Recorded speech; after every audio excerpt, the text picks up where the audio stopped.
James, thank you for being on this podcast, man. It's an honor to have you here. We've been trying to work on this for a while, and we finally got it together. I'm excited to have you, man. Can you tell me a little bit more about yourself? You came from help desk and also have assistant now into your career path, and if you pivot a lot of lifestyles and pivot a lot of pretty much a lot of career paths. So can you tell me a little bit more of your story? I know we're looking into how to break into cybersecurity. Tell me a little bit about yourself. How did you get started into the IT and cybersecurity aspect? Just to start, way back, started early on as a paper boy. I learned the hard work of getting up every morning, making that discipline. That's how my career started, was first having a paper route, having over 400 papers to deliver growing up. My mom always laughed that she helped me, but that's where I got started. During that time, I was quickly introduced to computers, Oregon Trail, shout out to that, Math Blaster. And the teachers really recognized that I had a affinity for computers. It was always my strong point, and then as I grew into a young man, I was often told, no, you can't get into computers because you have to have math. That was one of the first obstacles because I hate math. Shout out to all the parents that are going out there with newfangled math. It's really hard. So kind of fast forward through there. I always wanted to be a CHP cop.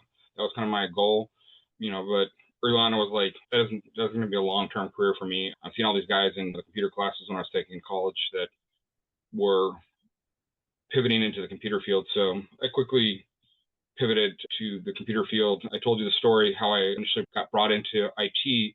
A local ISP was bringing in people for Y2K. It was an interesting interview. They brought you into a circle group, asked a bunch of questions. From there, those that responded could articulate well with customers. He narrowed it down to 5 or 10. From there, 3 of us got selected. I was handed a plane ticket, some instructions, a couple floppy disks. That's dating myself. Most people don't know what floppy disks are. I flew down to Southern California. That was the time when you print out your Google or your MapQuest. Oh, it's good old times, man. So yeah, quickly had to figure out where I was going. I landed. It was kind of a blur at that point because at the time I was about 21 years old. Had never done anything like that. Was successful in that. We got the project off the ground. Quickly learned how to pivot and how to be successful in stressful environments that sometimes are ambiguous and hard to deal with. So coupled with that, there was a lot of hiring going on, and I was brought into a small company everybody might know, Intel. Pretty popular. Yeah, it was supposed to be a 6-month contract. Second week into the job, they called us in, said, you've got 2 choices. You can either quit today or you're hired full time. I took the full time route, and that's kind of how I really pivoted into the corporate nuances, how to learn how to deal with customers, deal with some particular iffy situations. So it seems like with all this career path obstacles, I can see a little bit of obstacles because I don't think there's a smooth transition all the time. There's always a little obstacle hiccups in there. Do you think all that kind of made you into your career path and educated to the same purpose for that? Definitely, yeah. I think those give you the skills. I had attended a tech school prior to that. I think that's the main thing, if anybody gets out of this podcast, that resilience, being able to pivot and read the room. Those are the 3 things that I would share with anybody that's young. And then learn and listen. We'll talk about that book where that quote comes from. So Yeah. And I do believe that pivoting aspect of it, you might have a game plan for everything, but unfortunately, you have to pivot on some things and some career paths. And I know you mentioned the IT aspect about your starting career path. You mentioned it was like, hey, you won't get a position because you're not good at math. That happens to me, the same exact thing. I was in high school. I get into electrical and computer class. I was like, hey, can I get in? No, you need to be super smart. You pretty much have to have all A pluses. That was one of the requirements.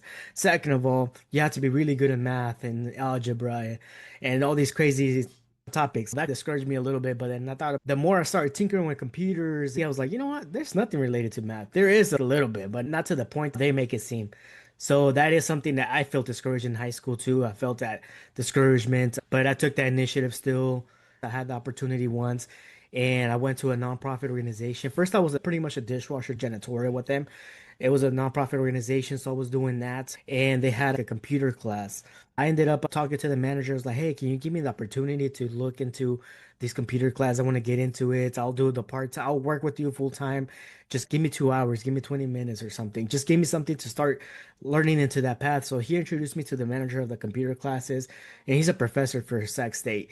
So he took the liking, he brought me in and started learning from there. And that's when I started learning. I was like, okay, you know what? I don't really need math. And at this moment, I had a big language barrier too. I didn't speak much English. My English was really not proper. It was a lot of slang, just the way I was brought up. So I didn't have that proper education at that time.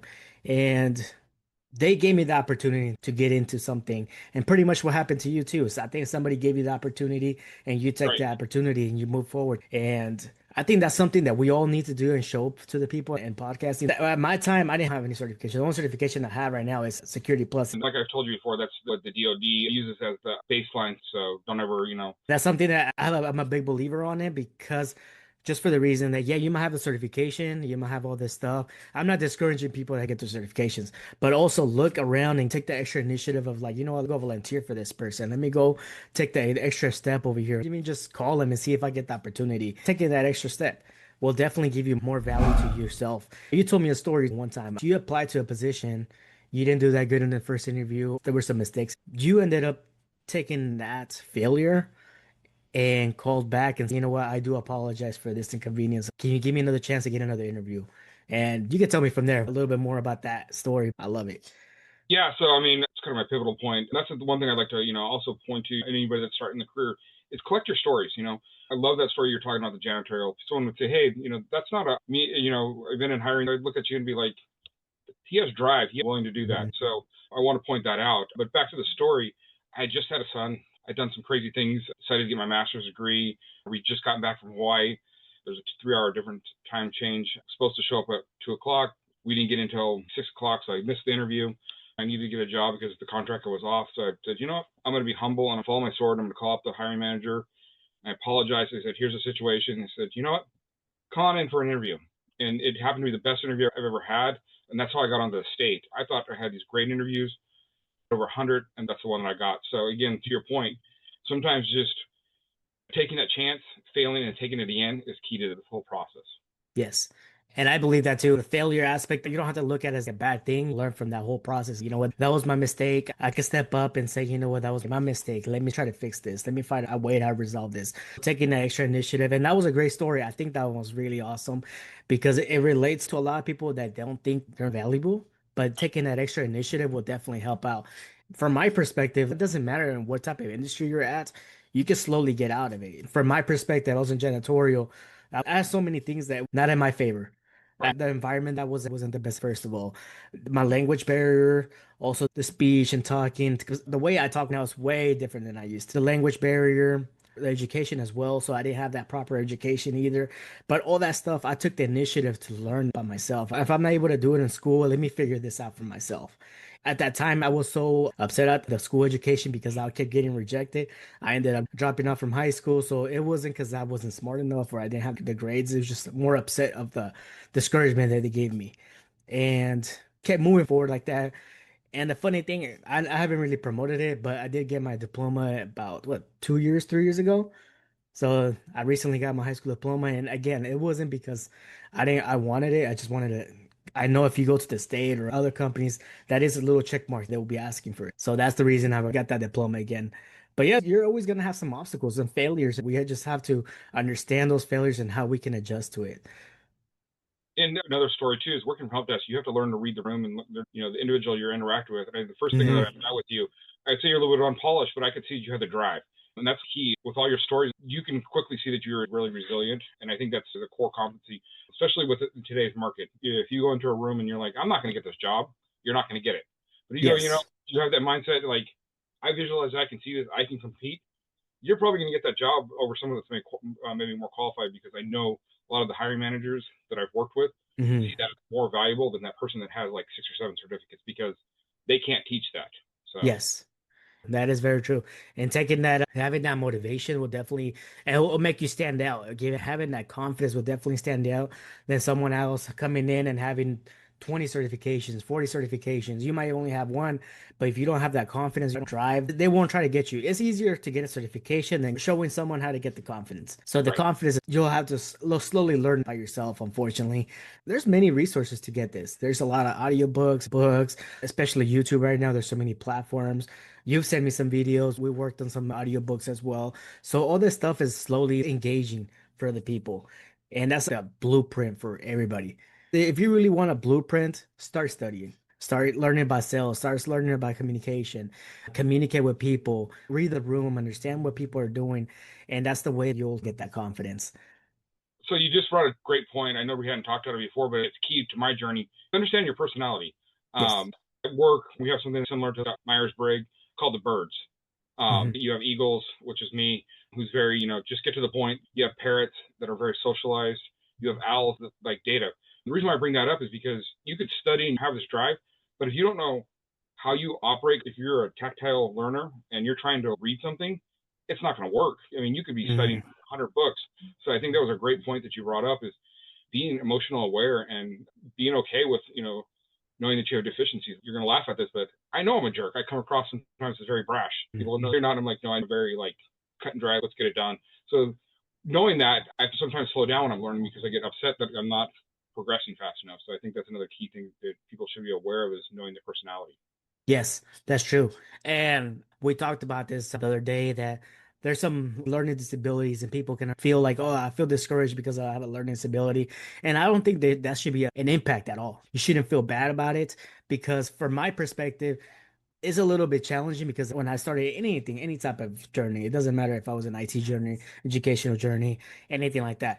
For me, my educational purpose and my way to learn and it's like you said, it gets frustrating. If I want to read something, I have to read it three, four times because it's super complicated to me. And for other people, you just read it once and they'll be like, okay, yeah, I already got the answer. I already got the understanding.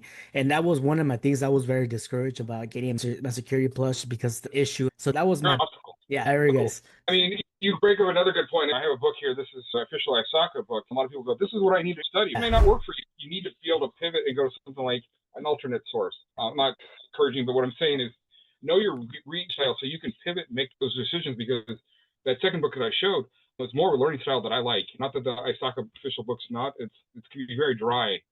Yes. I think a lot of people get stuck on one, like, I can't learn something. And the first thing I'm like, well, change it up. They're like, well, no, because they say I have to have this book. And I'm like, no, that's not how you learn. You learn how you learn. And that's So definitely that's a good point. I think something that we all learn a different way. You might right. see 1,000 videos of like, you know what, learn like this. You went to the school education, learn like this. So everything in school, I didn't learn much. I ended up learning everything by myself. I think the only thing I learned was just understanding English. That's it. But everything else was super complicated, super confusing to me. And I always thought I have a disability. I can't learn because I can't. Everybody's learning, everybody's doing this, but I can't learn. The funny thing is that it was also the school education. They just didn't teach me the way that I could have learned. Now that I got older, understanding, there's multiple ways to understand. There's Yeah. YouTube, there's reading, there's audiobooks, there's now that you can use ChatGPT or AIs. But one thing I will, whoever's watching this, be aware of AI Yes. hallucinations. Be sure that you're going to get the right answer. Just because I've studied my Security Plus on ChatGPT on AI, I did notice some hallucination on it and I catched it right away. And I was like, hey, you know what? I don't remember this answer. I even answered it. I was a little confused because he gave me the wrong answer and I had to do some research. And that's when I found out, okay, AI hallucination is really happening.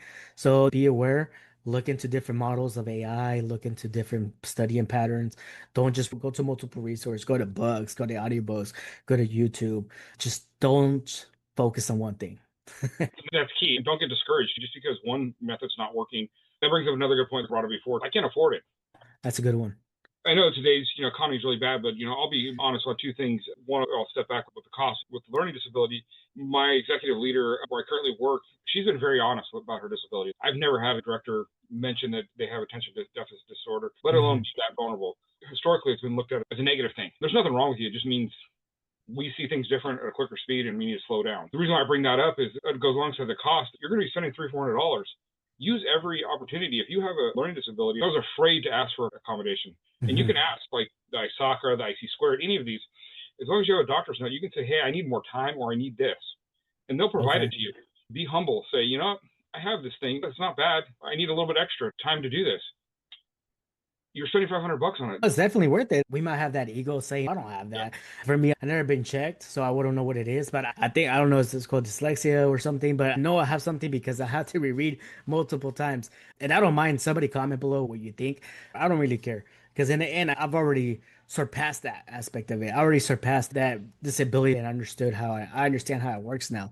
So for like your perspective, you already took the benefit out of it. You already understand how your mind works. And this is the studying pattern that we should all know about ourselves. It's gonna take time. It's not gonna happen right away, but it will take time.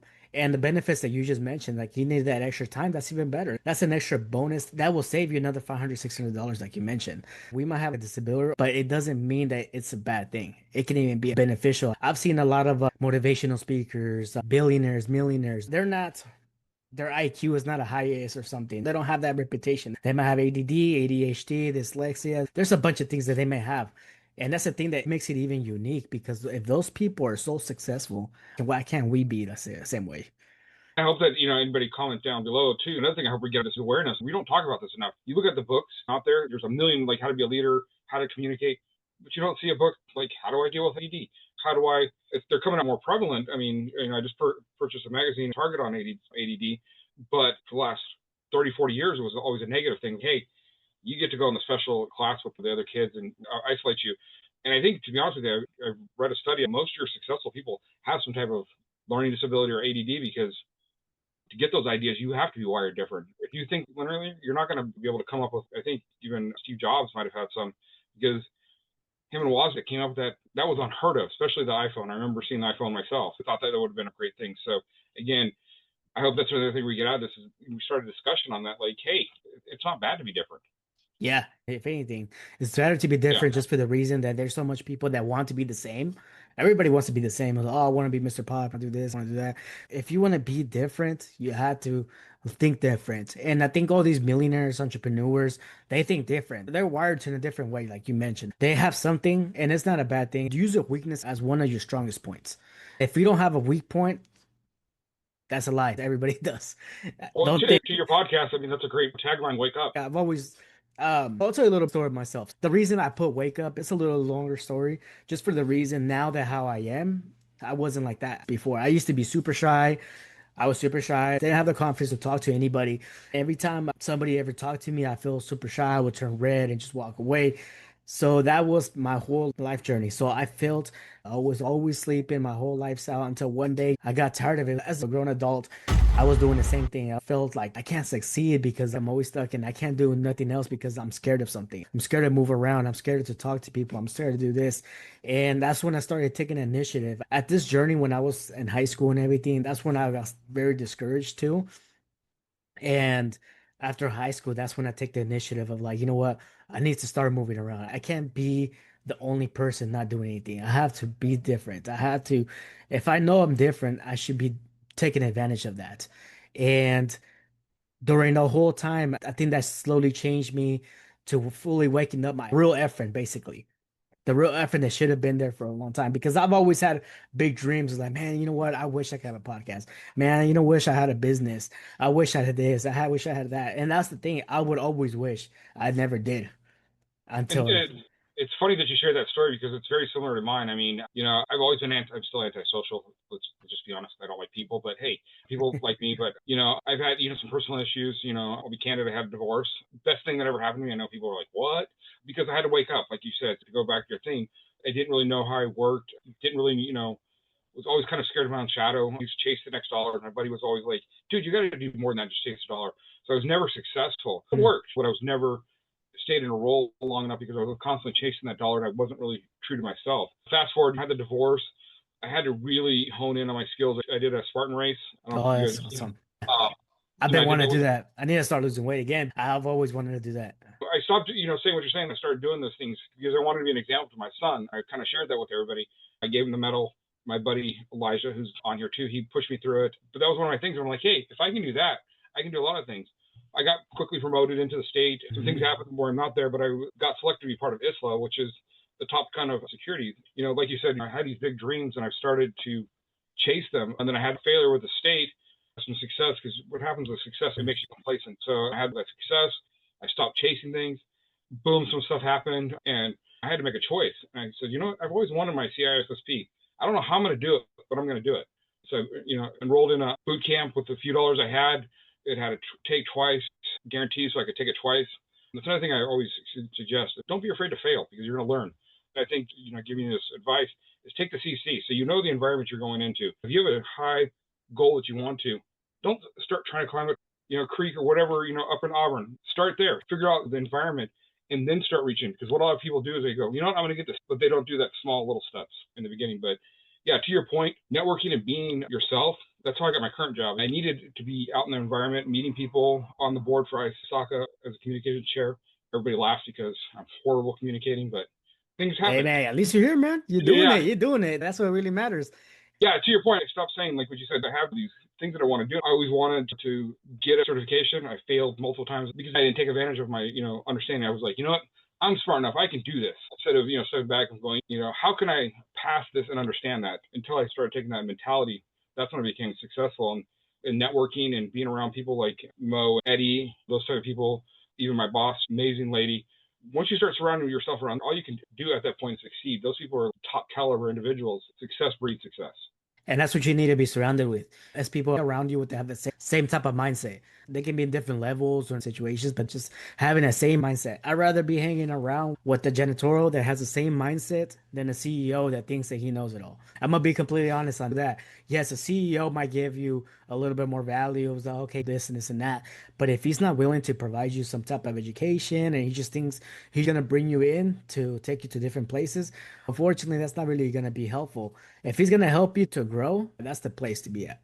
But if not, if he's just gonna be there as like the ego perspective or I know it all and you just like my little tech or my little cyber guy. I'm not trying to discourage anybody as a CEO or anything like Yeah. that. But I'm saying like, you know what, the personality and the mindset definitely gives you more. If you have that type of mindset, that's the place that you should be at. That's the person you should be hanging around with. You brought me into ISACA, and I definitely appreciate that. I know we had our bumpy roads, but with no hard feelings at all. If anything, I'm more appreciated because you brought me in, and you now I got more opportunities to be in that environment. So that's something I've been trying to talk to you about. Definitely appreciation. That's what you need. That's what I wanted too, because I wanted people to have that mindset. Like you mentioned, Mo, Cody, Gustavo, Adam, tall guy, Eddie's one of the biggest ones. He's your biggest cheerleader. He'll be your biggest cheerleader. Same with Yeah, Mo.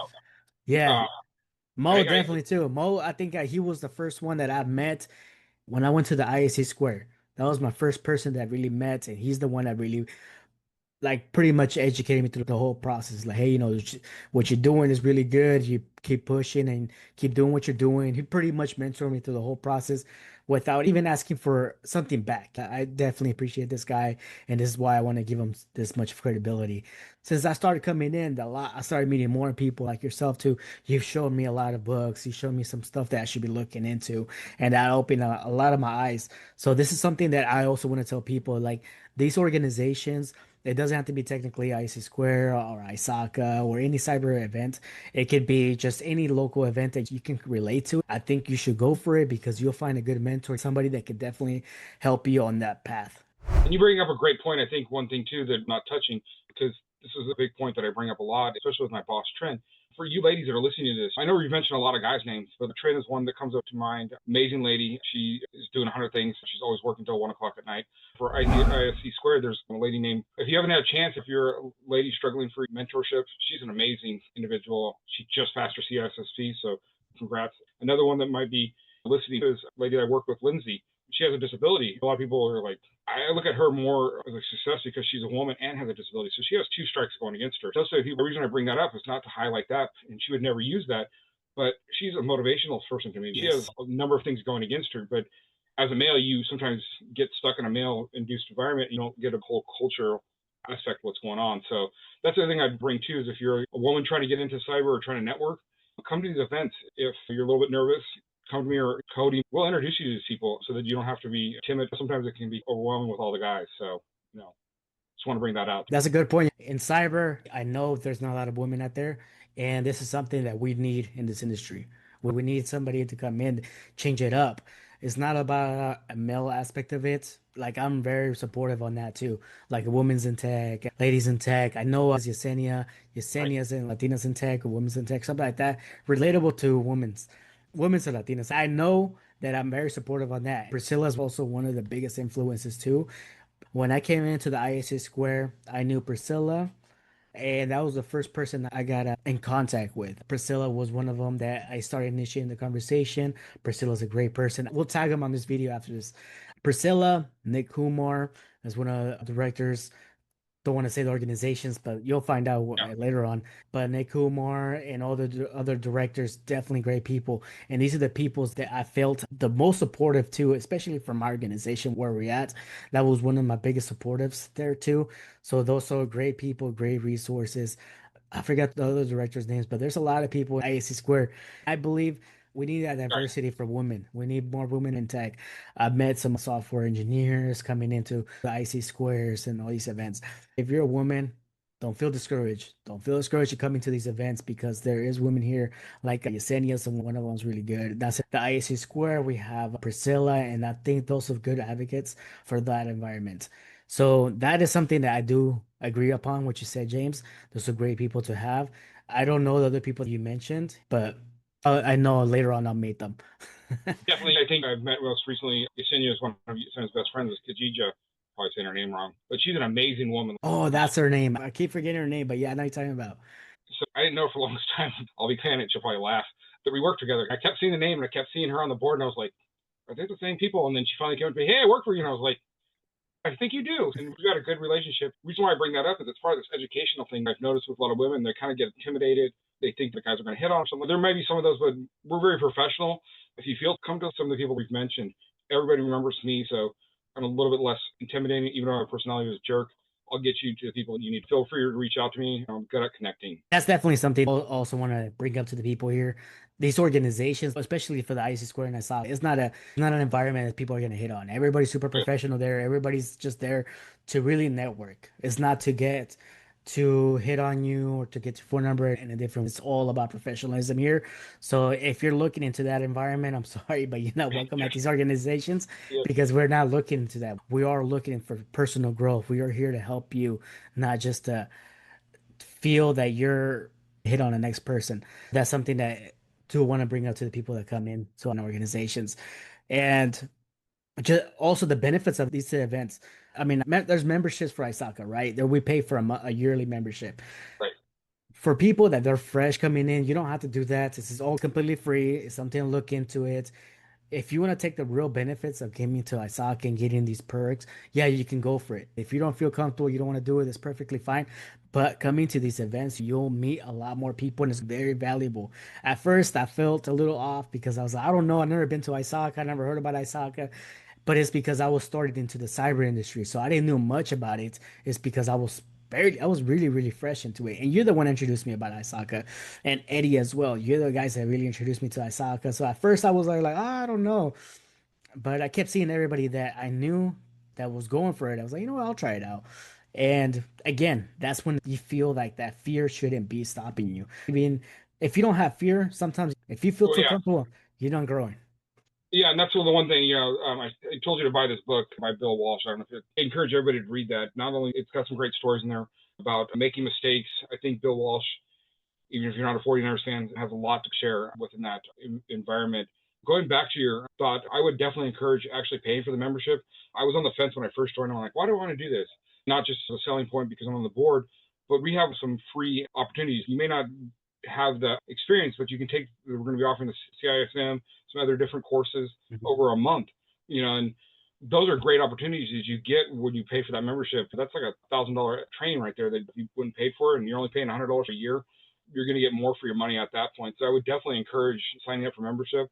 Plus, it helps grow the community so we can do events like we're going to be doing a member appreciation event coming up in May, where we can celebrate so that we can grow the community. So definitely encourage you to get a membership on both if you can, because again, it helps your resume, it helps your clout so that you can meet these people.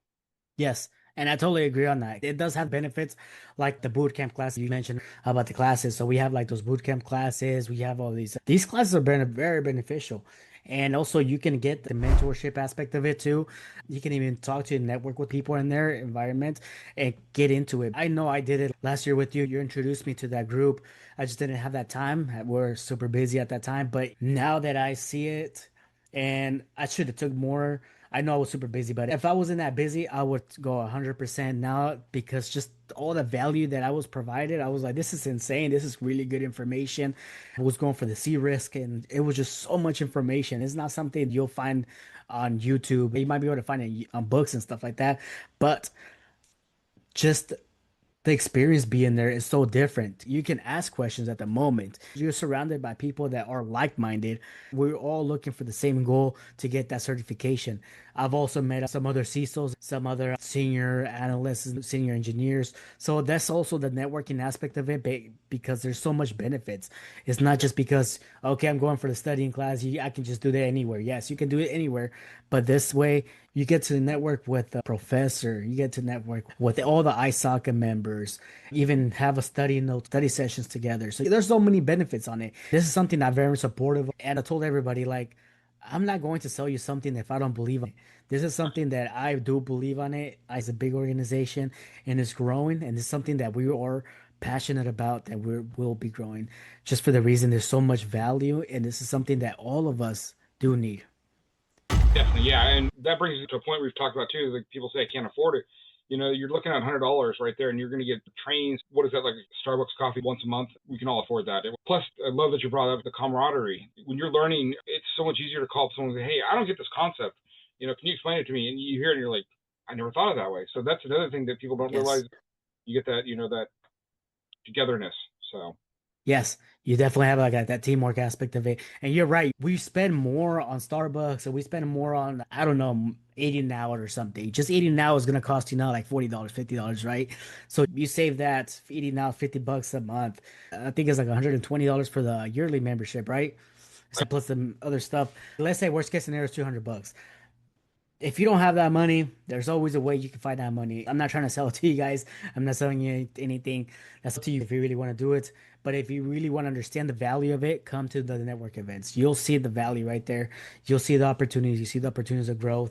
And just like I tell many people, you're surrounded by senior leadership, senior analysts, teams, co-workers like yourself. I believe you're in GRC right now, right? governance. And that's how I got my job was through networking. My boss, through networking. That's a new trend that they're saying that 80% of people that are getting hired nowadays is not through LinkedIn or job boards. It's Hmm. through networking. It's who you know now, which is kind of interesting. Yes. So that's another value to it too. So that is something I'm a huge believer to. It's also like these network events, you start pretty much branding stuff. You'll notice I talk a lot of like the marketing topics of the branding, selling, all that stuff. So what I mean about the branding, you end up being more of a person. You're gonna end up pretty much showing yourself all the time. And when you show yourself more often, people are gonna recognize you more often, and that's a higher chance to get the position. Right. So if you don't show anywhere, you're not gonna get a position. Nobody will know you. You might have all these certifications, but you're not able to present it. So you have to be out there and presenting yourself. And this is what I tell a lot of people. There's I call it IT ego. A lot of people have that IT ego saying, I have all these certifications, or they know everything, but they don't want to take the extra initiative of going out there networking because they know it all. And it's funny because I get more of a success rate just for being on that network aspect, networking with people. And I'm not showing off all the certifications. It's just people know me because I've been going to all these events. And if you've seen me, I always go to these events. If I don't make it, I'll make it to the next one or something. But I've always tried to be there. I think you found out of me because of the podcasting, the LinkedIn, how I was promoting and advertising myself. A lot of people from ISACA and IC Square pretty much figured out who I am because of doing that. And that's a self-branding aspect again. Shout out to you because what most people don't know is you're coming from Sacramento. So having that excuse, well, I can't drive 10, 20 minutes. I mean, come on, he's coming from you. I mean, that's like a 30, 60-minute drive, Yeah. right? Not an easy commute. So if you can do it, I think anybody can too. So that's what a lot of people I hear is, well, I don't have the time. I can't make it. I can't afford it. Those are just obstacles. I'm going to put walls up. I was even Mhm. guilty of myself early on. Like, I had a good career. I was married. I had a kid. I had everything you wanted, right? And I stopped growing. And again, going back to this book, if you look at any of the great quarterbacks, coaches, and stuff like that, their success came from adversity. Look at Tom Brady, for example. I know everybody hates Tom Brady, but how many times did he fail? He was a seventh round draft pick, even Brock Purdy. They didn't allow those excuses. It wasn't a first round draft pick. They worked at it. They put themselves out there like you're doing. And that's what you need to do. Like you just said, the people are the most hated, but sometimes even the most hated is always the most respectful. Right. Those people are the most hated because they took the extra initiative of doing something. They're not just there just waiting for the opportunity. They're looking around for the opportunity. So like all these books and all that stuff is people that they're out there trying to promote themselves. And like you just said about the football player, he's seen those obstacles. He made it happen. He has his reputation. He has his bad reputation that people don't like him for whatever reason. But he did those extra steps to move up. And that's also that we all need to do. Whenever you grow, you're gonna have those obstacles. You're gonna have those, we can call them haters or people that dislike you. You're gonna have that all the time. It doesn't matter in what you're at. I'd rather have somebody hate me than everybody loving me. Just because I know the reality of that person's feelings. The way I'm growing, I'll see who's really gonna be my friend, who's really gonna be there for me. So that's something that we all need to understand. Is like, okay, we have to understand that we're gonna have that hatred. Somebody's gonna have that hatred towards us or dislike us for whatever reason. We can't please everybody, but we have to look at it as a different way. Definitely, yeah, agreed with you 100% on that. Again, I encourage people. I'm a big sports person. Find your passion. I mean, I was kind of thinking about this too. My motivation is my son. He's the reason why I get up. He's the reason why I do things. Is that good? Is that bad? I don't know. That's how I did it. If someone says, "Well, I don't have a kid. I'm not married. I'm single. Whatever." Front Street has where you can adopt a dog for lunch. Use that as your inspiration. Because and you say, "Well, how's that going to do that?" Well, one, you're doing something positive. The dog doesn't have that relationship, so you're getting out. You're putting positive vibes out there, and you're not just saying, "Woe is me" at that point. So that's the other thing I was thinking about. Part of the study process and part of your career is find your inspiration. I was 18, 19, didn't have it. Now looking back, if someone would have given me the advice, "Hey, go check out a dog at Front Street Animal Shelter, take a dog for an hour," something like that, I think it would have helped me a lot in my younger days, being a little more humble. But that's you have to find your motivation. Not everything has to be related to money. Not everything has to be related to a personal cause. It all depends on what your motivation is. Like you Right. just said, your motivation is your son. My motivation is also my family. My family, I got to move up to my family. I got to see, like, okay, what can I do better for them? My motivation is like, okay, I'm not gonna live here. I'm not gonna. As a human being, we all die. I'm always looking into what's the next step I can give them. That day happens, what can I give them? So that's always been my motivation, how to move forward. Like you said, you just got to find whatever helps you. And like you mentioned, you're a huge football fanatic, right? You understand?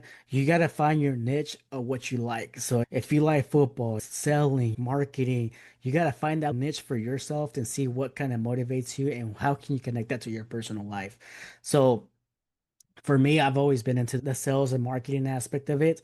My wake up call or my reality check was reading a book or listening to a book. It's called The 10X Rule from Grant Cardone. So the 10X rule means whatever goals you have, 10X it. If you're looking to make $100,000 this year, 10X that. You want to be one of the best cybersecurity analysts. So looking into not because you want to be the best or be the most confident, cockiest from all of them, because you're pushing yourself to that extra limit. And you'll be surprised. Sometimes you might think this goal is unreasonable. It's not gonna happen. But when you get to at least halfway, you'll be surprised. Like, oh, sure. I didn't expect me going to that halfway mark. That pushed me a little bit more. I bet you anything that football players also have mindset. They don't look into, okay, I'm gonna score one time or two times or three times or four times. They're looking into, you know what, we're gonna build the championships. We're gonna make it happen. Well, and I would even go one more step with that too. I like that analogy. I would say how I've learned to pass it is print out someone's passing sheet for, like, for my case, the CISSP, and it said pass.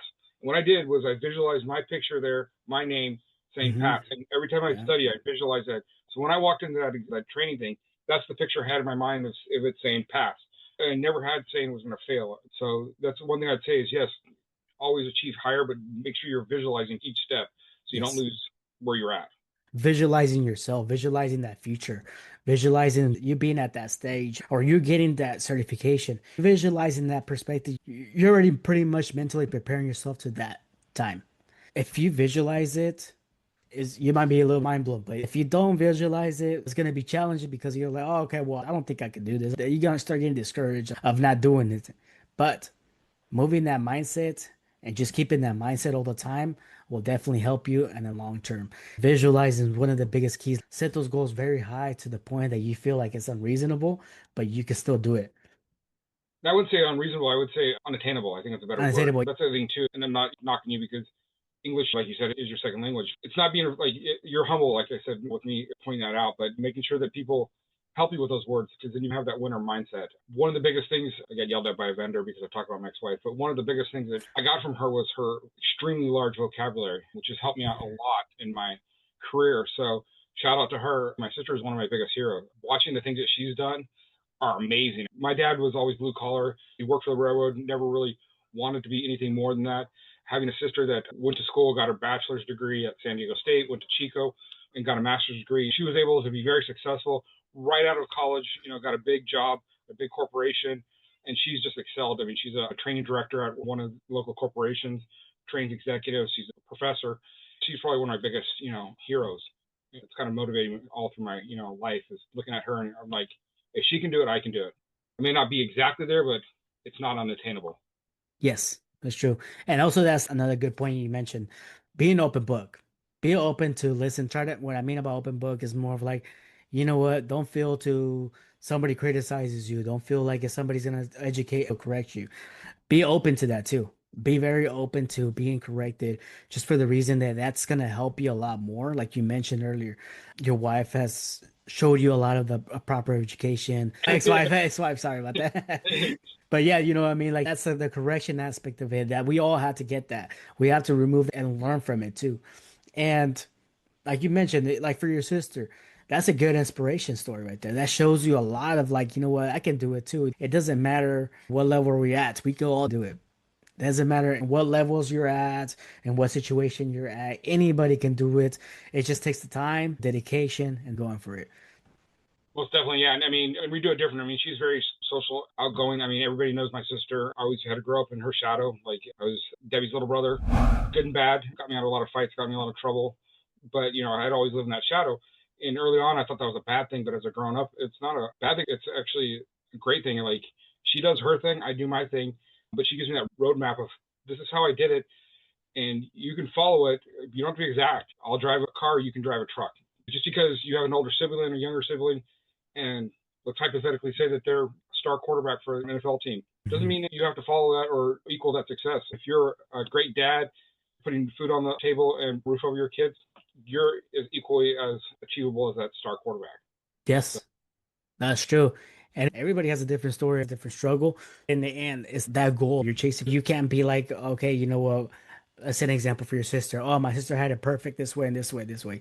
Maybe you might look at it as perfect, but she might struggle through a few perspectives. And other people might see you as like, oh, he's perfect. Like we're all having challenges. We all have to realize that everybody's going through challenges. We just make it look easy, but it's not. That's right. hard. But my success is not your success. Yes.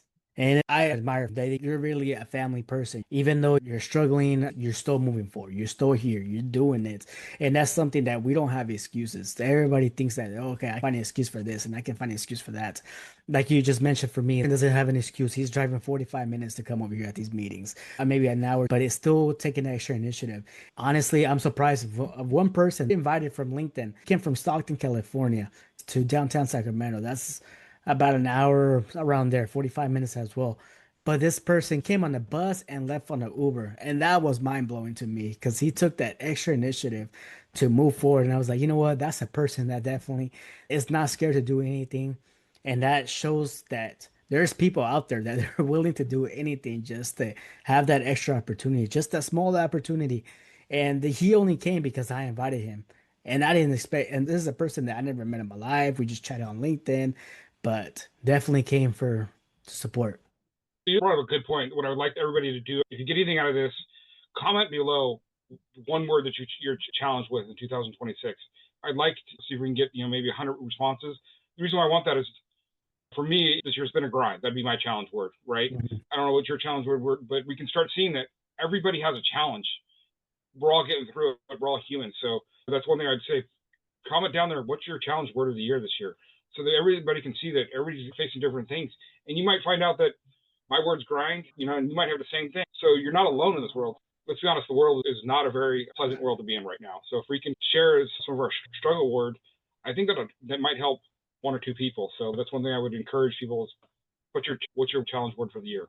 Yes. From chatting with a lot of people in the cyber and IT industry, the most challenging for them is they are not able to land a position or at least like a good paying position just for the reason that the market is very bad. And this is something that you've quoted with me last time. You're more valuable working at a lower title than Right. now even working. So that when you told me that, I was like, this is awesome because a lot of people have that super ego of like, you know what? I'm not gonna take a lower title because I'm already at this level. But you're more valuable at that time just for the reason that you're still working than not working. or not taking that small title and just trying to move up to the next level. As an example, have all these certifications, right? And thinking, okay, I already have my MBA, I have my bachelor's of cybersecurity or master's of cybersecurity. I don't need a help. I'm looking for a senior analyst, senior engineer. It's like, dude, you still have to start from the bottom. That's a great point. Yeah, so you mentioned too, you're more valuable working in a lower title than not working at all. So oh, that's interesting. I never thought about it like that. Can you tell me a little bit more about why you mentioned that? Yeah, I mean, also for you hiring managers out there that would be like, hey, why would I want to hire a person without the certification or without the certification that's overqualified for the role? Yes, I know that 40 to 50% of those guys are going to leave, right?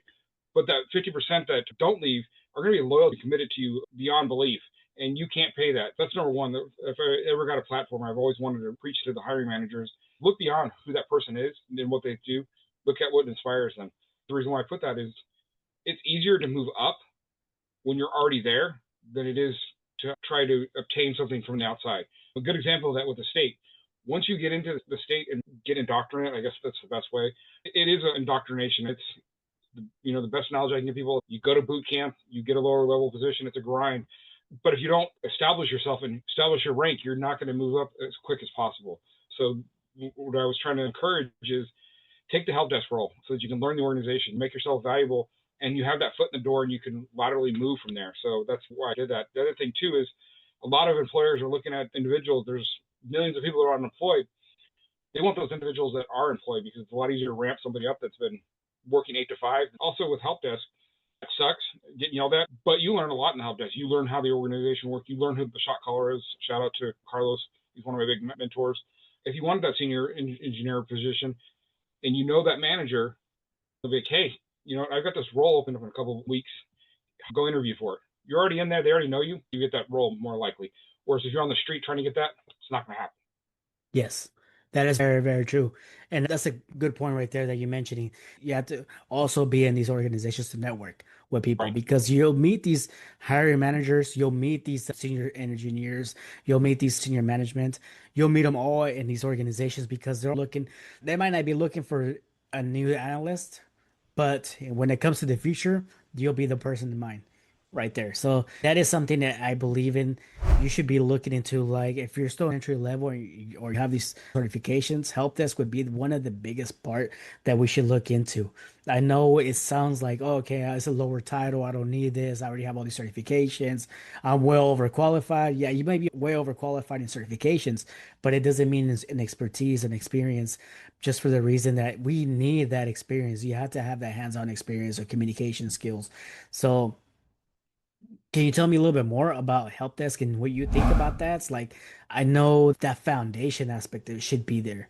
The foundation, I'm going to go back to my analogy again. I'm not in the military, but I watched movies like Full Metal Jacket. and I like the military thing. I think with the help desk, it's like boot camp. For you that haven't been to boot camp, you get that experience. It's frustrating, but you learn how to handle yourself under pressure, which is so valuable. Currently, I'm going through a grind at work. Am I handling the frustration well?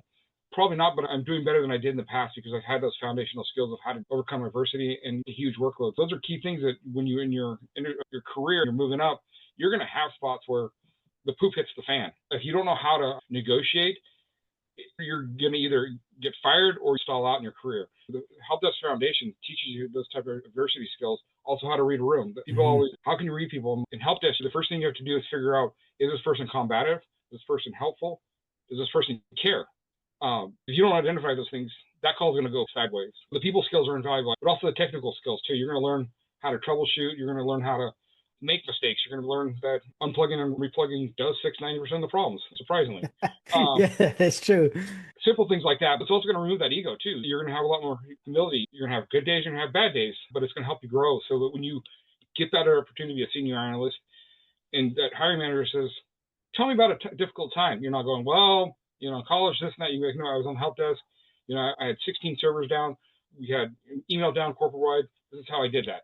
Which one sounds better? Help desk gives you those opportunities I call story moments, which are key. The technical are great, but I think the key things are having that ability to express yourself and market yourself, as you said. So a Yes. wake up call back to your podcast. That's true. Also, like the football career, you don't expect a football player to know everything right away. They have to learn the foundation. They have to train to that perspective. They have to understand that type of grind, that pain, so they can realize, like, okay, now I know how to do all this stuff. I think that's a really good aspect of it. I think that's a good point. Help desk is definitely a good foundation. So, and this is the funny part that everybody that's already been into the senior levels or upper managements and to your levels as well in the governance side, everybody understands that help desk is one of the requirements to grow. And a lot of people that are entry level, they want to skip that. They don't want to get to the foundation. You just Right. want to skip to the, oh, let me be an engineer. Let me do this. It's good to have that mindset. I'm not saying don't be discouraged to put that goal up there, but also look into the reality of, you know what, I need to start from the bottom, start moving up and moving up and moving up. And there's more opportunities if you just keep doing that to the point that you're even in help desk, you might be exposed to more things, more departments, application teams, cyber teams, governance sides. It depends on the organization, how connected they are, but there's so many foundations because the big organization, I feel like there's so many sub departments. The smaller the organization, there's bigger departments, but they do a lot of stuff. So now I have another question. I know that we're talking about this, how you have your CISSP, and we talked about that, how you grind it to that perspective. What kind of tips do you think that's good to have in CISSP or how to learn it? Also, why do you think that directors struggle a lot to get the CISSP? Yeah, so we kind of talked about this too. Is a lot of people approach it, don't understand the learning style. The biggest thing I had to overcome is I was trying to solve for X, going back to our math discussion. Hmm. And yes, you're trying to solve for X, but you have to understand why you're solving for X. So you can't just. And I put an example on my post. They'll put trickery into the question. An example would be there's a fire in the building, right? Do you call 911? Do you try to put out the fire? Do you do nothing, or get the people out? Our natural reaction would be as humans, I want to try to put the fire out. I want to try to call the fire department. No, the mindset is you get the people out first. That's the first Yes. thing. People over everything. So that's kind of having that mindset of understanding, like, hey, I see a situation, I want to act. No, you got to first remove the people, then act, and then solve. So that was one of the biggest things, is trying to get that mindset of getting out of there being a hero. You want to try to be the hero when you're really just trying to solve this for the situation and limit life and death. Yes. That's a good point of view. It's more like you're not trying to fix the issue. Just look at it more as a managerial aspect. Stop being selfish and look into other people. From a center perspective, selfish is a good word. The way I look at it, more of a selfish aspect than the IT career base. I know it's a different topic, but this is the way I can understand and translate it. So in the CISSP, you're looking at more as like the managerial side, the senior leadership aspect of it. You're not looking into the engineer aspect of it. So the engineer would be looking more of like, how can I fix this? How can I resolve this? And the senior management would be more looking into a different route. Do you think it's like that? No, I would say no. It's a little bit. You're more of the engineer and manager, so you're not really the engineer, but you're the manager. So you have to know how to instruct the engineer. So it is Mm, managerial, but you still have to know. So me simply saying, go fix that car, go change that oil. If I don't understand the process, how to extract that oil, the different steps, even though I'm not mm, performing it. So that's one of the things different than the CISM. That's the ISACA version. Is you understand the nuance of how to lead, whereas the yes. CISSPs you have to lead but understand the concept too. So again, back to my analogy is if I tell the mechanic go change that oil and I don't understand those steps, then he's not going to be efficient, or I'm not going to be able to know his work. Whereas like the soccer version is more of giving that strategy of like, hey, I need you to change oil. I've done this time. Here's the metrics. So one's more side of house of strategy and more leadership, and then this IC squared is more individuals and being able to articulate what those individuals are doing. As a senior leader, I've had many times where they're like, go do that. They don't even know what they're talking about. A good example is my current role. We're in this new process, and one of my coworkers is like, this is the first time I've ever had a manager step in and try to understand things. She's like, my previous manager didn't want to understand it. Right now it's a grind, but it's easier to overcome that because you have leadership coming in, understanding the steps and helping you remove those hurdles. The difference is, to reiterate, is the IC squared is more the leadership and understanding the nuances. So you have to, for example, understanding the different security models, how they work, when to use them, not to use them.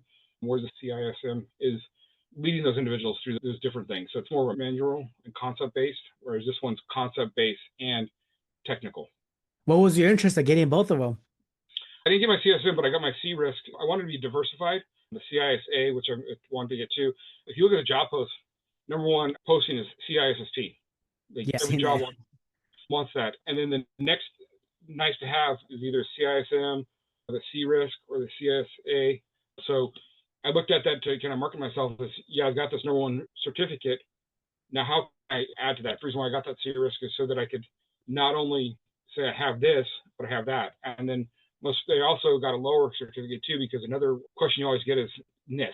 So I got recently certified in NIST, understanding that, so I can also demonstrate that skill too. So the reason why, if I'm going to be honest, is because I'm American. I like to make money. Having those, increases my ability to make more money. I want to provide things to my son, so that's kind of motivation. So that's another topic that we want to talk about, the money aspect of it. So another thing a lot of people might think is, oh, well, he's just looking for the money, but you just mentioned it's not about the money. It's more of what you're trying to provide with that Right. money. I know a lot of people have talked about millionaires and billionaires. Oh, they're not happy because they got so much millions of dollars. They are pretty happy because they can buy whatever they wanted. Zero. Yeah.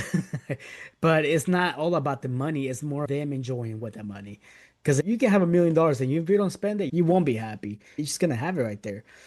And that's something that Well, oh yeah, yeah. go ahead. Well, you point out there's a song called "More Problems," so Yeah. And it's true. It's very true. Your motivation is more of like, I'm trying to make that money for my son, my goal. It's not because I want the money, because if you want the money, you can go work anywhere.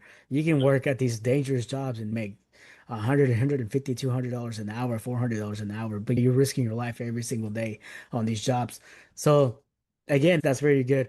And that's good that you have all these certifications to make it more diverse instead of just like, okay, I got the CISM, I got the CISSP, and I got this other managerial certification, or I got this leadership certification. You have four leadership certifications for cybersecurity.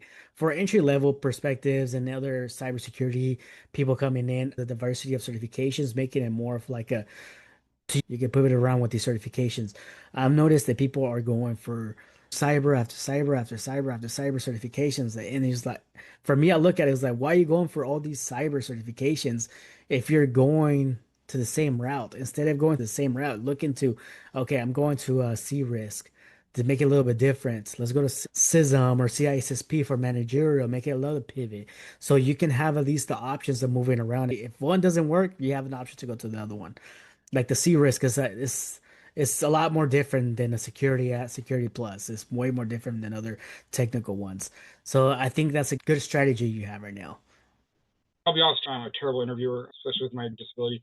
I forget things. When I was interviewing a year ago, they were like, "Tell me about a TCIP," and I'm like, "I haven't even thought about that in 6 years. I mean, why are you asking these?" And they would ask all these questions, but when I would really be able to shut them down, like, "Look, I may not be articulating this well, but I passed this test, so that shows that I Mhm. know the skills and I'm qualified for this role." That has a lot more speak. And then pivoting to the other thing too, because you and I mentioned this with the time at the state, if you're someone that wants to go for the state, you have these things that are called board interviews where they can't show any emotion, they can't show any favoritism. It's a very sterile environment. When you answer a question, I have 15 years in help desk, for example, and I did this and this, right? They probably heard 100 people say the same thing. Whereas if, with yourself, I have 10 years of help desk and I'm Security Plus certified, which demonstrates this and this. What's going to resonate more to that employer? Those previous 100 people that have regurgitated all this information, or, hey, you got a Security Plus. I know what that means. I know that HR told me that I have to have that. You get those extra points. It helps you stand out. Because right now, like I said, it's probably 1,000 to 1 for that job. You need every marketing ability. If you have to go Yes. in wearing a bright pink suit, it might help. And right now is the time you want to stand out. That's a perfect way to explain it. You have to find a way to stand out in any type of way. It might not seem like you want to feel comfortable. It might be very uncomfortable, but this is the moments that you'll have the way to stand out is for you to do something different nobody else is doing. That and if there are somebody doing it, at least you'll be the few thousand people doing it, not the few millions of dollars. This Right. is something that is very like that's a really good point that you mentioned that having those type of niches, a lot like changes is definitely helpful. And hopefully, for one of these days, that this person doesn't come out the pink suit. But if you have to, and that's a moment that you have to do it, leave that ego way back. A good So, point, though, to bring yeah, up to the audience is if you have to go to Goodwill or somewhere, get a suit jacket. yes, Early on in my career, I was like, I don't want to wear a suit. I'm like, I'm uncomfortable. I mean, I look like Tommy Boy. If you guys have visualized that, look it up on YouTube. I don't look good in a suit. I learned to pivot. I learned what works. There's shirts now that are stretchy, and suits are stretchy too. Don't limit your beliefs. You may not think that suit jacket is valuable, but there's going to be that one hiring manager that likes everything you offer, but they're going to be like, Yes. you came in with a dress shirt, not a suit jacket, and you'll never know that. But again, you get that one opportunity. Using the analogy for this week is that Super Bowl. A lot of these guys are only going to get this one chance. If they don't put 150% into it, win or lose, they're going to always regret it. So that's the other thing I'd encourage you. Make sure when you get your chance, go in at 150%. That's true. That's very true. And I do believe that. So always give a first presentation. The first presentation is because you might not even get the second. You might Yeah, even able to get the third time to even see that person. If you do, you got pretty much lucky. Present yourself, get a suit. I used to have a suit, but I kind of got out of it. I was a lot skinnier, so I have to buy another one. But you're very right about this. Presenting yourself will be a good point. Pitching yourself, talking to the people, selling yourself is another point you'll need whenever you talk to a hiring manager. So first of all, the presentation. Second, the selling and communication. Talk to them and show them what you can do. And a lot of people may ask you, okay, well, you're in help desk. How can I guarantee you're going to be in cybersecurity? Hey, you know what? I'm not in cybersecurity at this moment, but I built labs. I built my home lab. I built and in these platforms like Try Hack Me, all these virtual labs. These are real environments that pretty much cybersecurity will be using. So you'll understand these type of fundamentals and how things work without having the certification, but still having the certification, the presentation, the selling, and presenting your work and just presenting yourself of what type of things you can do will definitely give you a higher advantage getting the position right there in the spot. You might not get the call. Another thing that I do recommend, get their phone number, email, even if you have an office number, try to find whatever way you can get in contact with that person. Try to get that. These are marketing sales tactics, but these will be utilized for your future. If you really think about it in life, you're always selling yourself. Every time you go to an interview process, you're selling yourself. You're trying to sell yourself. You're trying to present. You're trying to show them why they need you. definitely. Yeah, and I agree with that. I mean, the other thing too, the tip that I'd give too is one thing I always did too. I know that it goes against norms. Is I'd always have like a funny tie because even in the States, where it has to be sterile, it always kind of, when they're walking, they're like, hey, why do you have that? And we could kind of, before we got in the environment, we had something to joke about, Mhm. which allowed them to. So they're not really allowed. I mean, you are allowed to show your personality, but you're not. But it was a way for them to see me as a human without Yes. breaking the rules. So that's another thing I would encourage is find your moniker or your brand. Like if I'm a Cowboys and 49ers fan, that it spurs a lot of different conversations. People are like, why are you this and that? Don't be afraid. Like if you have something weird, like a Raider fan, own that. We Yeah. all feel sorry for you. You might get bonus points because everybody doesn't expect you to want success and have a championship ring. I know I'm going to get a lot of hate for that, but It is true, man. You got to find a way how people can yeah, see you as a human because and they already have a pitch or they already have a whole script what to say and they have a suit and they're always the same person. As a regular person, we feel like we don't take them that serious because it's like, okay, it's another person with a suit that doesn't right. have feelings, doesn't understand my point of view. But we all know we're all humans. The way that you show him with a tie or something, it gives you a personality, and that's what you need is a personality connection. Definitely, I agree with that. I've had a lot of failures, I've done a lot of things wrong. Probably will screw up some more things. Like I said, this year has been a grind. I mean, it sucked, but luckily I have a great manager that kind of listens through me and kind of, this is a bad analogy, but he knows that I'm that little yappy chihuahua that sometimes needs to yap and it doesn't phase him. If you're a hiring manager, understand your people and know that they're not going to be perfect and they're going to be human. I found this a lot, not going to, not to hate on the state, but a lot of people with the state was very, like I said, clinical and very sterile, and to have a personality sometimes is looked at bad, but not all departments are like that. Adam, he's very successful. Same with Gustavo. But don't set those limitations just because you hear these things. Know that every department has this, but at the same time, again, it comes back to knowing your personality and who you are and be able to express that too. When I've had challenging times in the past, I would just kind of grind through it and not express anything. What I've learned when I'm going through something is be vulnerable. Don't tell everything. That's one thing I had to learn. Shout out to Carlos again. You can say a little bit like, hey, my dog died, for example, right? But you don't have to say, I've been at home with a box of tissues for the last 3 weeks, eating bonbons and stuff like that. Leave that stuff out.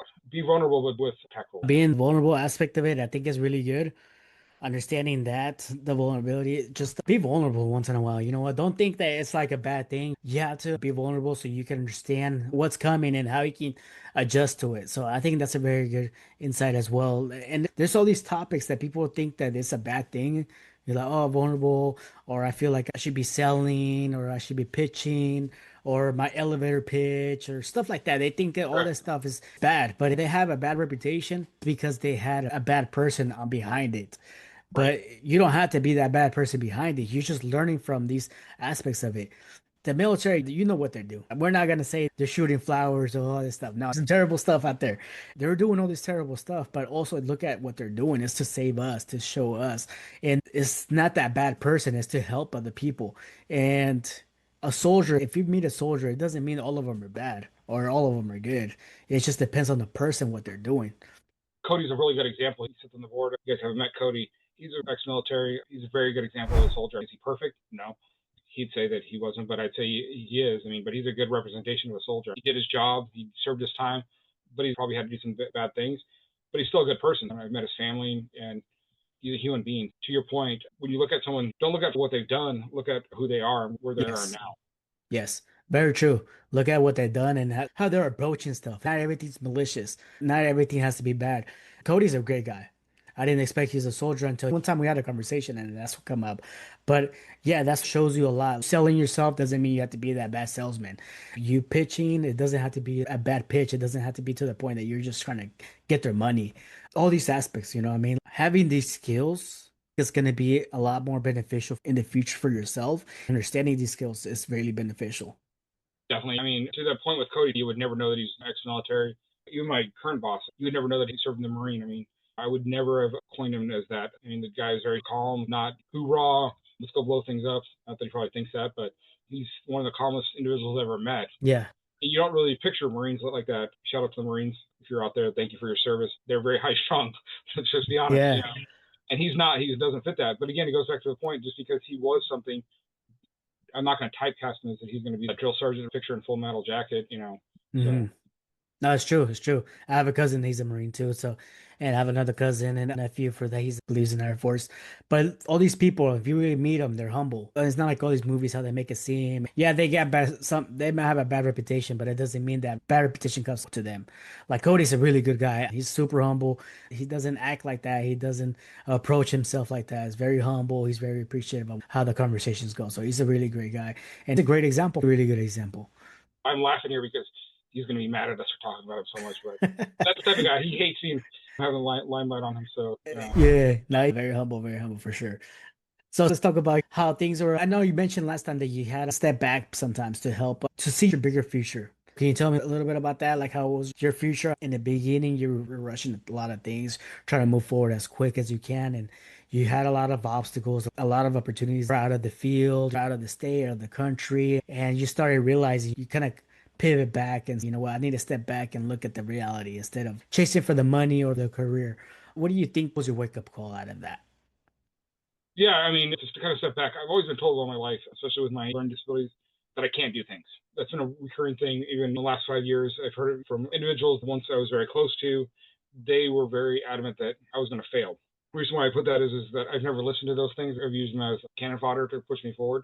So that's number one. Is I always have that mentality of just because you don't think I can't, I'll figure out a way to do it. So that's number one. Number two, like I said, I was always a hired gun. I chased the dollars. My buddy was always like, you got to stop doing that. You got to figure out what makes you happy. What is it that makes you happy? And I'm like, well, getting that, that $40 or $50 an hour, that's great. Without saying it, I'm on the road now 7 days a week, not seeing my family, eating hotel food. And anybody that's ever thought of being a road warrior, that's where you travel. And eating out is great. If you talk to anybody that's traveled for a long time, you get sick of eating out. Coupled with those things, I quickly had to learn what makes me excited, what wakes me up. And the dollars help, but what really does is having an environment and working with people that you're excited to work for. I think that's what changed my aspect. Having been a contractor where you don't have to belong somewhere, and now being an employee and being an FTE, which is full-time employee, that's a whole different experience. When you're a contractor, you're just a part that can be easily replaced. Yes. I think that's a downside for a contractor. I think it's good being a career path. It's not a long-term perspective, it's more like a short-term. Just look at it as, okay, that's a good amount of money, something I can use for experience or money. That's a good route to go. But I think in the long term, it's going to slowly die you down. It's not feasible. It's not reasonable to be in that situation. When I was working, I started as a contractor, leveling up little by little and got to an FTE position. And that's pretty much where I'm sat right now. But this is something I will talk to everybody too. And this is something I want to mention to everybody. Don't get to the point that you feel too comfortable. It's Right. good to feel comfortable. It feels good to be in a good environment. Don't get me wrong. Like you said, James, it feels good going to work and knowing it's a great environment, it's a great opportunity. But if you have goals, look into, okay, and is there any movement in the future? Is there any growth in the future? Don't rush it too much, but be more strategic. I know from my perspective, I've had moments that I get frustrated. I want to move up already. I've been doing this for so many years. We all have those moments. We all Right. get frustrated. But when it comes to that time, you'll figure it out. It's like, okay, it's time for me to move around. I personally think now that I need to start moving around. Opportunities are limited right now, so it's time for me to look around and bounce around. This is something I want to tell everybody too. Don't get too comfortable to the moments that you feel like I'm stuck here forever. It's not bad for you to get to a position and you want to stay there, but don't feel to the point that you just like, okay, you know what, I'm done or I'm not doing anything else. Be at least learning something, be productive on something, learning something new, get a new certification, connect with people, network with people, because you never know what opportunities might be out there. You never know. Well, the biggest and one thing I would caution though, there's three cautionary tales I'd say. Don't broadcast that you're looking to individual in your organization. Two, don't broadcast too long that you're being successful and that you're achieving these great things. And number three, stay humble. The reason Yeah. I say that is when I was at the state, I was moving up quickly. I was achieving great things. And one of the individuals I was working with didn't like that. They sabotaged my career because I was broadcasting, that I wanted to move up, I wanted to do these things. And they're like, hey, I can take advantage of that. Be mindful, have conversations, but be careful how you present that. So, because again, shout out to Carlos. He's like, you don't always want to telegraph your plans because someone could be using that against you. I had that fault too. I talked about my ex-wife too much. I thought that was being vulnerable. Hindsight now is you can talk about things like that, but you don't go in detail. So like if you do want to move up, say, hey, I'm taking a class because I want to do this, right? Not because, hey, I want to earn more money. The reason why is that puts a target on your back or allows someone to take advantage of it because like, hey, he doesn't want to be here. If I was a contractor, I can make less than him and he doesn't want to be here. So why don't I take that role, for example? Not saying that would Yes. happen, but that's the cautionary I tell people is when you start having those conversations, say enough to get your point across, but don't say so much that it becomes a weapon that someone else can use. Yes. That's a good point. More strategic out of it. Be strategic and be more quiet about it. So that is something that is, I'm glad to learn that from you. Yeah, that's good. And now that you've pretty much through this whole process, you've seen your success and growth and everything. What do you think? What was your motivation and influence for? How'd you get all this information? What type of did you get it from the books? I know you mentioned that you've read one of the books. Did you have any influencers? Do you have any mentors in your career path? Yeah, I was thinking about this. I've had great people. There's an individual named Bob and Carlos. Stepping back, you're going to meet influential people. The phrase that I'm going to coin is find yourself a Danielle. In my current organization, we have this lady named Danielle. Everybody knows her. Everybody likes her. Everybody can work with her. She knows all the ins and outs. If you have a weird software, either she knows it, knows who's done it, or knows where the documentation is, or she can find an answer. So that's the term that I would coin. Find yourself a Danielle in your organization. If you have to buy them coffee, whatever likes, become their best friend because no matter if you meet a Mo or Eddie, they're great for your personality and helping you grow. But as an organization, if you find that Danielle, you're always going to have that person that can solve that problem, which is going to elevate them and you and make you more valuable. So that would be the biggest advice I'd give to someone to find your Danielle, especially help us you find those people. We have another individual. His name is Andy. Been there forever. He's just very stoic. Anything crazy going on, you just see him process it. It doesn't care if it's an executive. It doesn't care if it's someone else. As soon as he says it, everybody goes, huh, and they go with that direction. So I give that advice to anybody. Find someone that is your Danielle and listen to that Andy in your organization. Yeah, that's good to know. Like somebody that can be a mentor, can help you through the whole process and understands everything. That's good. And then you think that's something that we all need, right? We need that type of influence or mentors in our career path. Well, I'd say you have your career path and your organizational path. They're two Yes. separate things. You'll have your mentors. Like I said, I look up to Gustavo, the individuals, still on my personal directory, on my Hmm. organizational so that I can move up. I have my Danielles and my Andy. So you want to make sure you have two because you as an individual, you could like, for instance, let's say you meet me, right? I gave you advice, but you work for a dealership. I know nothing about car sales, so I'm not going to be able Yeah. to help you, sell a car. I can help your mindset, but if you have that individual in your organization that knows how to sell a car, that's going to be so. You want to make sure you have those two trajectories because a lot of people get their mentors, but they don't have both. So it's a two-part thing. It's not just I got a mentor, I'm good, or I've got my Andy or Danielle and I'm good. You need your Carlos, your individuals over here for your personal, and then you need your Andy and your Danielle for your day to day. Okay, yeah, that makes a lot more sense. More your internal and external one. The internal one, more where you're at, your organization, your Right. work path, and your personal life, career path would be more the external one. That's a really good point of view. I didn't think about that. From all that stuff, do you think that's been a huge help for you? Yeah, once I learned that, or then I have my Superman thing that I always thought I was Superman, and then I wasn't humble. But I can tell you what humbled me wasn't my job, wasn't my career. My ex-wife's aunt basically said, "You're going to have this kid. It's going to change you." And I was like, "What are you talking about?" I'm like, "Kids are not that hard, right?" I was cocky and egotistical. I built networks. I've traveled all over the United States. I'm like, "This can't be that hard, right?" As soon as that kid comes out, there's no manuals. There's no instructions. They do what they want. You quickly learn how to be humble and like, it's 8 o'clock and they puke all over you, and it is what it is. You change your shirt, you call your boss, and say, "Hey, I'm gonna be late," and you learn to have those conversations. Whereas before that, I would never have been like, "Hey, I made a mistake or I had a problem." So I think that's what's basically changed me is having the version of me to kind of be my humbling factor. So I think that's the biggest thing that has done that. And I think we all go through that too. I think all of us that pretty much ended up changing our mindset or succeeded of it, we had that reality check, that point to say, you know what, this is not what I expected, Right. but we had to move forward. For those that don't have kids, if you have a dog or a cat, that's going to be another humbling thing. I have a little rugrat running around here right now, not my kid, my dog. Some days I don't want to get up, I don't want to go out, and he's like, "Nope, you got to go for a walk." It's not just having a kid; it's having that extra individual, that being that drives your decisions. Even though I'm naturally antisocial, I've put myself in uncomfortable situations. Getting married, having a kid, having a dog, changing careers, taking the CISSP and stuff like that.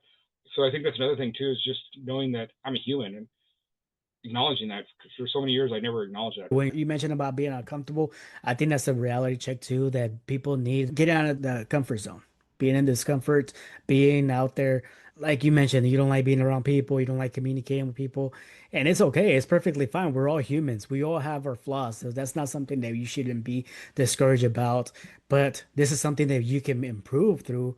You can improve and figure it out. I can do this. I can do that. As a human being, we don't like to be taught or people correcting us, but we have to get that correction once in a while. It's like we need that little reality check, that wake up call saying like, hey, you know what? To be better, I have to do uncomfortable things. I definitely agree. Now, for all your certifications and all that stuff, what have you done? Like any coaches that you've had, any authors, study programs, any people you recommend building into like Well, any YouTube pages or I wouldn't actually recommend because that's one of the biggest things that I hate on podcasts is they'll be like, you gotta have this, you gotta have that, and you're like, which one do I follow? What I would recommend is look at them all. I mean, there's authors out there, so I wouldn't recommend one individual. Do what you like and make Mhm. sure that it's also uncomfortable. If this doesn't make you uncomfortable reading this, then maybe it's not the right material. That would be one advice. If you're reading something and you're comfortable with it, you're not learning. If Yes. you're reading it and you're like, this makes me feel uncomfortable, then you may have struck on it. So I wouldn't recommend one thing. I would recommend finding that author or that structure that makes you uncomfortable and that you can stick with. We all have different learning styles. I could point to things. There's one guy that I followed, but I got some of his stuff, but not all of it. Be humble, be willing to make mistakes. If you don't have a lot of money, start with YouTube, use Reddit, see what other people are saying. Reddit's a very good sounding board. I wouldn't always recommend the information there, but it will give you a strategic point to follow. You'll see someone say, "Hey, I read this book or follow this page. You might have this course," which has helped too. Okay. That's good. So you recommend Redding, YouTube, all these platforms. I know I've used LinkedIn to look around. I've used YouTube. I've done a lot of research on Google, YouTube to research as well to see who's the best. I started even utilizing AI to see the recommendations because they're gonna give you like maybe 20 recommendations. Let's say minimum it'd be like five or three or whatever, whatever amount you want to type in or ask. But I say look into all of them and see which one works better for you. I'll see multiple YouTube videos and say like, oh, okay, I don't like his style. I don't like how he's teaching because there's some that are super technical and some are like a little too boring, or some are just not able to explain it in the right way that you can understand it. So I think everybody has their own different learning process. I was looking on my phone. I can't think of now that we're having this discussion. The reason why I think that's exams cram, I'll put it in later. If you're not disciplined and you don't have the discipline, the advice I'd be is get something like that, because when I used to commute in, I had a bus ride, so I would go through the questions or TMI. If I was in the bathroom or something like that, it gave me that like discipline to like, I need to study, because that's the other advice I'd give is don't leave yourself think you're going to study. If you don't set a goal, again, going back to that book, you're not going to ever take the test. So if you think you're going to take the test, let's say it's February now, and you think you can pass it in May, put the goal that you're going to pass it in April. Set it a month ahead of that, because now you're forcing yourself to kind of That's true. yourself. So It's very true. that'd be the other advice. But yeah, there's that learning app that you can kind of do the cadence. The questions are not exactly the same, but what I kind of recommend is that get you in the mindset of how to answer questions and going through that cycle. So that's the thing I'd recommend is minimum doing 100 to 1,000 questions a week. If you're going to really, everybody's like, that's a lot. I'm like, it takes that much. When you get in that exam room, you're going to forget your name. You're going to forget everything. You're going to question life itself. The pressure is intense, but if you discipline yourself and learn how to put yourself in that cadence, you're going to quickly snap out of it, and you're going to be like, I've done this. I can answer questions. I know what the question is. I don't know what the solution is right now, but I can do it. That's so true, man. I never been really good in tests. So when I did my Security Plus, I was a little surprised I passed it. Not really to the point that I wasn't confident about it. I was just like, you know what? All my life, I never really cared about tests. So when I did the test, I even forgot my name. I was like, shoot, what's my name to write it down? But like that, what's the date? So I didn't even think about anything. I was just like, all right, I just started scribbling stuff. And when I got to the test, I was like, okay, I remember all these questions. I was like, okay, I remember this, I remember that. That was a lot easier to remember than my name at that time. So that's Right. the funny thing. And due date definitely does help you out because I had a whole year saying, like, I'm going to study, I'm going to study. I had a whole year and I didn't even study until I did that. I took the initiative. I was like, you know what? Let me reserve a day. And it was maybe like a month. I only had like a month and a half to study. So the first month I didn't even try because I was like, oh, I'm too busy. I'm too busy. The last 3 weeks, that's when I put all my Yeah. effort. That's what I was like, you know what? I got to do it because it's almost last 3 weeks. I got to do this.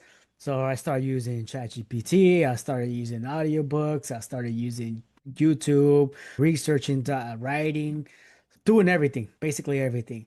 And the end, I got to the point that I got so good. I was like, you know what? I kept doing the test, the pre-test or the exam questions.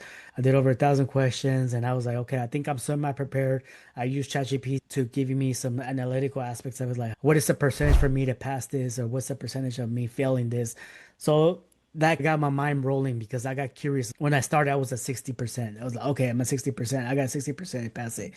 I started doing it more. That kind of driven me more because it was a goal. My goal is to get to 95% passing rate or even above. So to the end, in the end of the time, the last day that I did that, I got to 98% or something passing rate. And yeah, the first time I just went to test it, everything was smooth, passed it right away on time. But yeah, that's pretty much what you said. But it was just more practicing the moment because I haven't been in school for so long. So the passing, doing tests or anything like that, I wasn't prepared for that. It just I had to trigger that again. And one thing, I don't know if it's with Security Plus, do they have the concept base? Because like when I did the ISA, you had to do, there was like 4 or 5 scenarios. Does the Security Plus have those? Yeah. So So for the audience to kind of understand that with a CISSP or with a traditional test is they'll say, again, with the, there's a fire and you have ABC sort of questions. They'll say, configure this TCIP stack, figure out and you have to kind of demonstrate it. So don't let him fool that you memorize the questions or something. He actually had to comprehend and also demonstrate that he was able to perform the task. So don't short yourself that you just tested. You actually had to demonstrate. That's one thing I like and dislike about CompTIA is that you have to demonstrate that, because most of the time, if you don't get those 4 or 5 questions, you're pretty much not going to pass the test. yeah, I've taken the pen test with it and drove me crazy because I was like, I don't remember DOS. So I'd learned, relearn DOS. But I want to make sure that the audience knows that what you did was not just a great achievement, but you went above, especially with your learning disability and your second English. It's more than just an A and B answer. You had to demonstrate that you had competency. So make sure that that's the other thing I'd say to the audience, yourself and anybody else. If someone says, how are you qualified? Like, look, I demonstrated not only do I know the concepts, but I was able to also perform a task. So a lot of people say, I passed the test, but they don't articulate why they passed it. So that's the thing I'd also say is make sure that not only, say that you passed it, but explain why and how you got there. To present that pretty much again, present it and selling it yourself. So that is true that you have to look into some scenarios aspects. It's not just memorizing all the keywords. It's more of understanding what it is. I know that might be their little cheat sheet. It's good to memorize it, but in the end, you're gonna memorize all these words, but the next day you won't even know what it is. If you don't use it, you will forget it.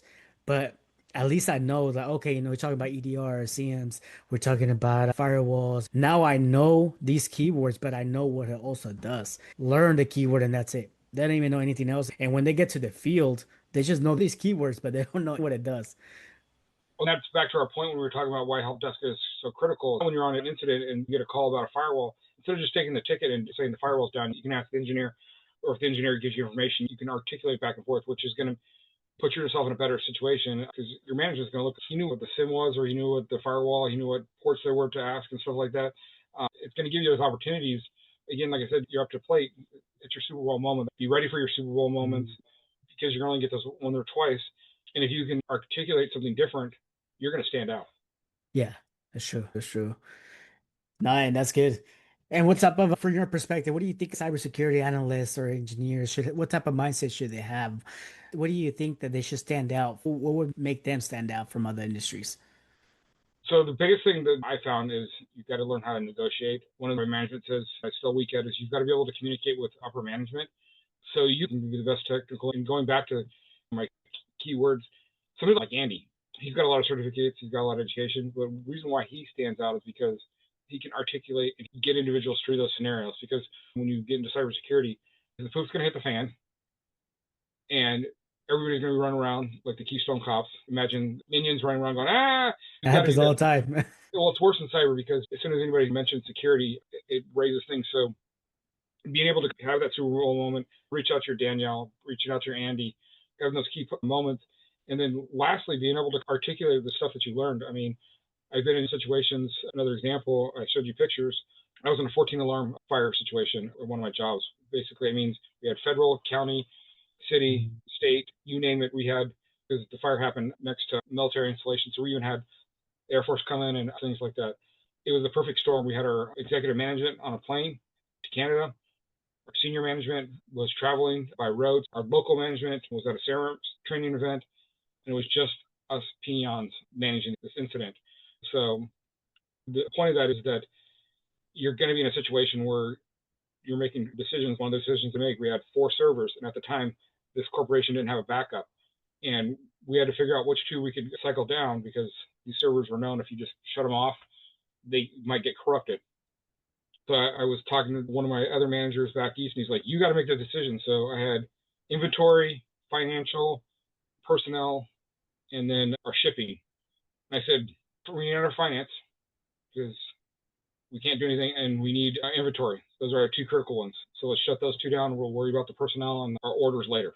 So that would be kind of the thing, is understanding that you're going to have communication and learn how to articulate and be able to make those decisions. It's this and this. And then all your plans are also going to go out the door. So we had all these backup plans and we didn't utilize one of them. That's a really good point. And I think that's something to bring up to whoever wants to get into cyber. Nothing is planned out.